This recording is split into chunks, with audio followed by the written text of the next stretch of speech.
kulanti hagaagsan halkani waa dunida TV qodobada aad ku daawan doontaan warkeenana waxaa qayb ka ah xukuumadda Soomaaliland oo shaaca ka qaaday inay gacanta ku dhigtay ciidamo ka tirsan kuwa dowladda federaalka Soomaaliya oo xisbiga mucaaradka ah ee wadanaya ee Cabdiraxmaan Cirre ay si dhow Malaysia ku galiyeen deegaanada Soomaaliland isbaahaysi ka dhana Xasan Sheekh Maxamuud oo uu hormood u yahay Abiy Ahmed oo la cilaamiyay iyo qorshaha ka dambeeysa ra'iisul wasaaraha Soomaaliya Xamse Cabdi Barre oo amar dul dhigay golihiisa wasiirada iyo qarax ismiidaamin ah oo ka dhacay magaalada Jowhar qasaaraha ka dhashay oo ay warar dheeraad ka soo baxaya qodobadaas iyo qodobo kale toodaasanayaad ku daawan doontaan warka dunida TV oo diyaar garooba haddii ay tahay markii kugu horeysay aad soo booqato mogaana subscribe saarto YouTube kan kala mid noqoto saaxiibada ku xiran mahadsanida xukuumadda Soomaaliland ayaa shaacisay inay gacanta ku dhigtay ciidamo ka amar qaata dowladda federaalka Soomaaliya oo si dhow Malaysia lagu galiyay deegaano ka tirsan Soomaaliland kuwaas oo la sheegay in ay garab siinayaan gudoomiyaha xisbiga mucaaradka ah ee wadanaya Engineer Cabdiraxmaan Cirre xukuumadda Soomaaliland waxay shaacisay in ciidamadan ay gacanta ku hayaan laamaha ammaanka Soomaaliland oo soo qabtay xukuumaddu waxay ku eedeysay gudoomiyaha xisbiga mucaaradka ah ee wadanaya ee Soomaaliland inuu gacan saar leeyahay dowladda dhexe isagoo doonaya in nabadgelyo darro uu ka abuuro deegaanada Soomaaliland wasiirka arrimaha gudaha Soomaaliland Maxamed Kaahin Axmed ayaa shaaciyay inay gacanta ku hayaan cutub ciidamo oo laga leeyahay koonfurta Soomaaliya dowladda federaalkana hoostaga kuwaas oo si dhow Malaysia loo siiyay Cabdiraxmaan Cirre gudoomiyaha xisbiga wadanaya ee Soomaaliland si uu Soomaaliland midnimadeeda iyo madax-bannaanideeda u burburiyo waxa uu sheegay in laamaha ammaanku ay baaritaan sameynayaan taasoo la xiriirta in dowladda federaalka Soomaaliya ay ku lug leedahay qorshe ballaaran oo la doonayo in lagu burburiyo nidaamka ka jira Soomaaliland isagoo warbaahinta la hadlay ayuu ku goodiyay in tallaabo adag laga qaadi doono cid walba oo ku lug yeelata in ay soo abaabusho tallaabooyin ka dhana Soomaaliland taasoo laga soo abaabulaya magaalada Muqdisho dagaal siyaasadeed ka u dhaxeeya xisbiyada mucaaradka ah ee ciida iyo wadanay iyo sidoo kale xukuumadda ayaa u muuqda in uu marba marka ka dambeeysa xiisadu ay si soo darayso qaar ka mid ah jidadka waaweyn ee deegaanada Soomaaliland ayay dadku habeenka xalay ku hoydeen ayagoo u diyaar garoobaya dibadbaxyo la filayo in guud ahaanba ay ka dhacaan deegaanada Soomaaliland dibadbaxyadaas oo ka dhana xukuumadda Muuse Biixi Cabdi oo lagu eedeeyay inay doonayso muddo kororsi sharci darro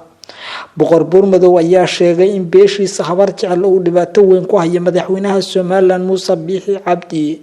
wuxuu ku eedeeyay inuu doonayo in si kaliya talisnimo uu ku xukumo Soomaaliland isagoo diiday in doorasho ay dhacdo boqor Buurmadow wuxuu ugu baaqay beelaha Soomaaliland in ay midoobaan inay xukunka ka tuuraan madaxweynaha kaliya taliska sida uu sheegay ee Muuse Biixi Cabdi waxa uu sheegay isagoo warbaahinta la hadlay in gabi ahaanba la xirxiray odayaashii dhaqanka lana diiday in warbaahinta la adeegsado iyadoo arintaasi uu ka dambeeyo madaxweyne Muuse Biixi Cabdi oo doonaya inuu xukunka xoog ku joogo Buurmadow oo masaafuriska deegaanada Soomaaliland ayaa ku andacooday in Muuse uu qorsheynayo in Soomaaliland uu ka dhigo sidii dowladii Maxamed Siyaad Barre waa sidoo hadalka u dhigay howruursi iyo maleeshiya beledyo gaar ayaa laga dareemayaa deegaanada Soomaaliland taas oo kordhisay cabsida taagan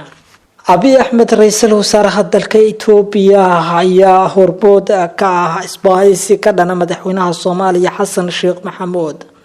isbaahaysigan ayaa u dhaxeeya maamuladii taageersanaa Farmaajo iyo Abiy Ahmed waxaana la doonayaa in dowladda cusub ee Xasan Sheekh Maxamuud laga hortago inay dalka ka qabato horumar isla markaasna amniga guud ee dalka ay gacanta ku dhigto dagaalada siyaasadeed ee Itoobiya ay garwadeenka ka tahay waxa sidoo kale ku garabsanaya dowlad goboleedyada qaarkood kuwaas oo aan la dhacsanayn xukunka madaxweynaha jamhuuriyadda Soomaaliya Xasan Sheekh Maxamuud Abiy Ahmed oo cabsi badan ka qabay kadib markii saaxiibkiis Farmaajo meesha laga saaray ayaa xaalku ku sii xumaaday kadib markuu Xasan Sheekh Maxamuud tagay magaalada Qaahira ee wadanka Masar halkaas oo uu kula kulmay madaxweynaha wadankaasi Masaarida uuna kala hadlay biyo-xireenka webiga Niil. dowladda Itoobiya waxay isku dayaysaa inay siyaasadda wadanka Jamhuuriyadda Federaalka Soomaaliya ay ilaaliso iyada oo ka hortagaysa in Soomaaliya ay yeelato dowlad rasmi ah. Ra'iisul Wasaaraha Itoobiya Abiy Ahmed oo horey u sheegay in Soomaaliya iyo sidoo kale Itoobiya ay midoobayaan ayaa iminka la soo warinaya in dowlad goboleedyada uu hub u qaybinayo asagoo doonaya in dowladda federaalka la cuuryaamiyo. madaxda maamul goboleedyada Koonfur Galbeed iyo Galmudug ayaa la sheegay in la qorsheynayo in hubkaasi la siiyo isla markaasna deegaanadooda laga hortago in ay ka dhacdo doorasho. ciidamada Itoobiya ayaa la sheegay inay gacan siinayaan madaxda dowlad goboleedyada iyadoo horey martiqaadyo loogu fidiyay maamul goboleedyada Galmudug, Koonfur Galbeed iyo Puntland. si kastaba ha ahaatee Itoobiya iyo isbahaysigeeda cusub ayaa loo arkaa inay tahay isku day xoogan oo la doonayo in dowladnimada lagu curyaamiyo. sidoo kale isbahaysiga uu hogaaminayo Abiy Ahmed ayaa gudaha Soomaaliya ka bilaabay qalqalgelin dhinaca siyaasadda iyadoo xubno ka tirsan baarlamaanka ay u abaabuleen inay kulamada baarlamaanka fooda ka kiciyaan si baarlamaanku u kala qaybsamo. gudoomiyaha golaha shacabka baarlamaanka Soomaaliya ayaa dhawaan shaaciyay in xubno guddiga baarlamaanka ka tirsan oo buuq ka sameeyay xarunta baarlamaanka ay ahaayeen dad yar oo ay dowladaha heshiiye soo tirsadeen inkastoo la aaminsan yahay in dowladahaasi ay yihiin Itoobiya. madaxweynayaasha Soomaaliya iyo Uganda ayaa heshiis cusub kala saxiixday. madaxweynaha Jamhuuriyadda Federaalka Soomaaliya Xasan Sheekh Maxamuud ayaa khudbad ka jeediyay madasha iskaashiga dhaqaalaha Soomaaliya iyo Uganda wuxuuna ka warbixisay fursadaha iyo kobaca dhaqaale ee labada wadan iyagoo ka faa'iideysanaya hirgelinta iskaashiga ay wada gaareen iyo xaqiijinta isdhaafsiga ganacsiga iyo badeecada. madaxweynaha ayaa dul istaagay guulaha laga dhaxlay heshiiska dhexmaray Soomaaliya iyo Uganda sanadkii 2016 kaas oo horseeday kobaca isdhaafsiga dhaqaale ee labada wadan, fududeynta socdaalka iyo duulimaadka tooska ah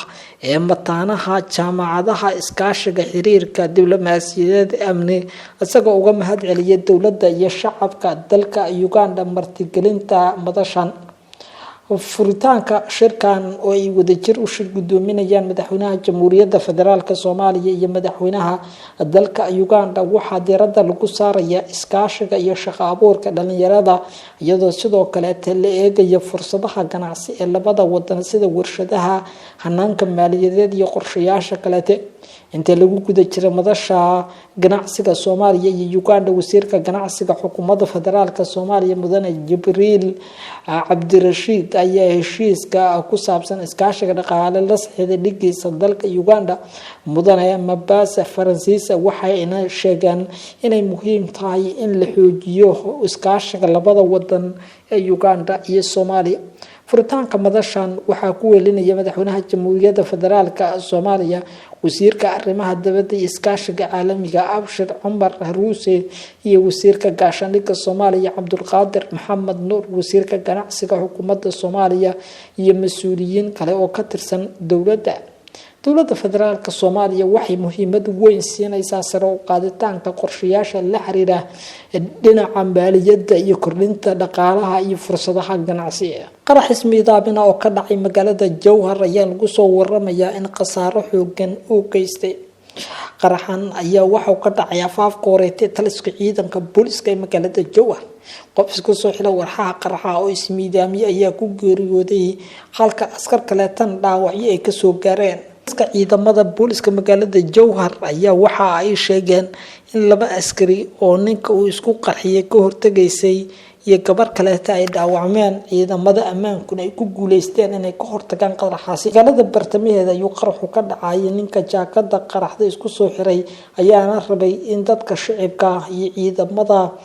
goobahaasi ku sugan oo waxyeello u geysto, balse ciidamada ammaanka ayaa ka hortagay. goobta uu qaraxu ka dhacay ayaa waxaa la sheegay